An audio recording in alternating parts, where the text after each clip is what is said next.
Badaun gangrape की घटना की सारे देश में निंदा हो रही है, गूंज है। इस बीच बरेली से भी दिल दहला देने वाले अपराध की खबर आई है। 22 साल की लड़की के साथ पहले गैंगरेप किया गया, फिर उसे एसिड पीने के लिए, तेजाब पीने के लिए मजबूर किया गया और फिर गला घोंटकर उसकी हत्या कर दी गई। इतना ही नहीं, लड़की की पहचान छुपाने के लिए एसिड और पेट्रोल से उसको जलाया भी गया। उसका मुंह जलाने की कोशिश की गई। लड़की का शव गांव के खुले मैदान से मिला है। लड़की की पहचान का सही पता नहीं चल पा रहा है। आरोपी भी गिरफ्त से बाहर हैं। तो गैंगरेप करके एसिड पिलाकर जान से मारा, हत्या की गई और पहचान छुपाने के लिए केरोसिन डालकर मुंह भी जलाया, ताकि किसी तरह का शक ना हो और जो विक्टिम है उसकी पहचान ना हो पाए। यह सुनिश्चित करने के लिए पहले एसिड पिलाकर उसकी हत्या की गई, उसके बाद केरोसिन डालकर जलाने की कोशिश की गई। चेहरा भी बुरी तरह से जलाने की कोशिश की गई और इसी वजह से लड़की की पहचान नहीं हो पाई है। खुले में यह शव मिला।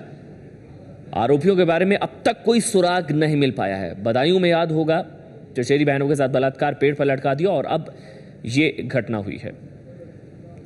और बदायूं के बाद बरेली की घटना ने भी विरोधियों को अखिलेश सरकार पर हमला बोलने का मौका दे दिया है। राज्य सरकारों को संवेदनशील होने की आवश्यकता है, सख्त होने की आवश्यकता है। इस बात की आवश्यकता है कि वहाँ कानून व्यवस्था बहाल हो, चाहे वो यूपी हो, चाहे मध्य प्रदेश हो, चाहे राजस्थान हो।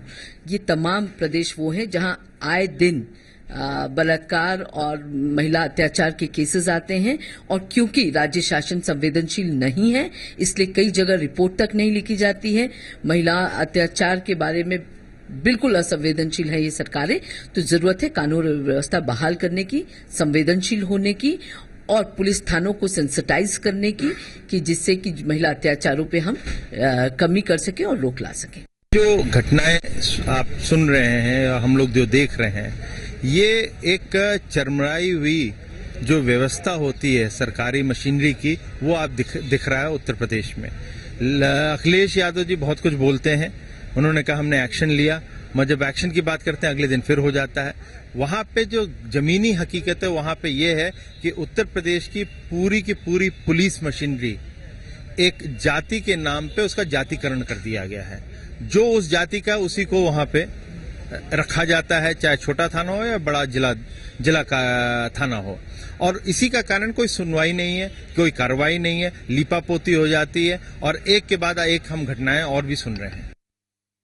हम इसका कॉग्निजेंस ले रहे हैं और जो भी उचित पर्याप्त होगा वो बिल्कुल किया जाएगा। मगर आइसोलेशन में जो डिफरेंट केसेस हो रहे हैं, इसमें ज़्यादा ज़रूरी है और आयोग इस बात में बहुत सीरियसली विचार कर रहा है कि इन टोटलिटी उत्तर प्रदेश में जो महिलाओं की स्थिति है उसको लेकर उनसे जवाब तलब किया जाए और इसी को लेकर हम बहुत जल्दी ही कुछ कदम उठाएं।